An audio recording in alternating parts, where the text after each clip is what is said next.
Kaseng Nyautrep Youth Council HYC Rimuliang Circle hapo kejingilam usamla Dister Borlin wan yang presiden bersamla Shan Borlin Simli General Secretary haringkat kejing senran langru do presiden rangba ke HYC West Kasil District usamla lumlang khar Simli mentagasngi kat santrik ujemang kilayo ban ya kendo ke di menejo ke West Kasil District ban ujor halor kejing jelai ki bar jelai buande dawai bad de jing bam pathari thain tenghor bat kisnam pamarjan klem de yo jing bit kaseng kalapan pauru bakane ke jing yo lat ki bar jala ban one day pathari ki dawai bat ki jing bam kala ban wan ra jing ma namar yo ki one day lang bat drugs namar kate ka thain kelas dang don ki brew ki bade drugs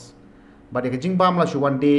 da ka ba shu that madan kum ba one day jing bam rat ka bala ban ta ka kot khia jing ki pajba kum ta ke choisi ka karpa de ke di mejo ban shim khia ka te ka kam khnang ba ko nomor ra jing ma ki pajba ka te ka thain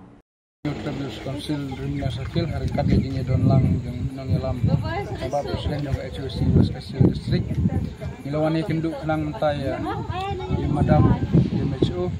halor di jing kenduk berkijing lab jongi ha kadong kathan jing sang imut ban pha da jing tho sha i food inspector ban drugs inspector halor ka jing jelai gini ki nong di dawai anya ki weti jela le hadit mengilayu ya keren sunon ban di MHO ngelayo ban pha ya ka jing tho ban karpadru na iba de ban wan jurip sekete jidong githan ki jong ka Rimuliang kalau ka jing kenrei jong ni ki bar jela ki nong di dawai hadu kala pen thrais new yang iba wat ki ni ki jing laj lam jong ki drugs bat ki we ki mar jing di pen bu aj kala ban yai ling ba ki ni ki bar jela bar hadin ka jing budin jongi kala don ki ni kita yau wa la dep kala don ka jing yo kem ni ki nong ki drugs hakete ka dong ka than te kum tang la pha sun don ka jing tho sha kani ka tanat ka bakpe ta ka kot ya bar ka we ka jing tho ka bangi pha ba food inspector ka long ba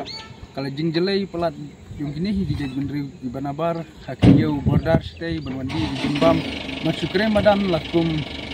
ki jimbam merat mereng ka di sini kani ka wanra ya ka jingbom itanat ka bangi pe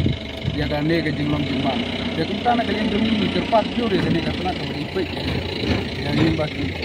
dengan ba kabam kasa nang ba kan muan ra ga jing di ginom sunong kabaya de ber jing sta ya ka ko jing ya te kum tana ga liang ga jongi di kerpat juru ba kidi ban sim kham kloy ban le ya ga ne ka benta be na ka liang jung madam bi SPO kila kubur mat kila kular ni ba limba ga jing ya trelang jongi ba jong ka ne ka department ba tim sawan ban jurip sekade ga dok than ban man pe ya ne ga jing kerpat ni sen kan kita kintin di bami layo kan ya keren agar ne kepor pemerintah ya play dan di MSO limba ka jing ya trelang ba ka kloy jung i ban priang ya kini si ban kular hangi ban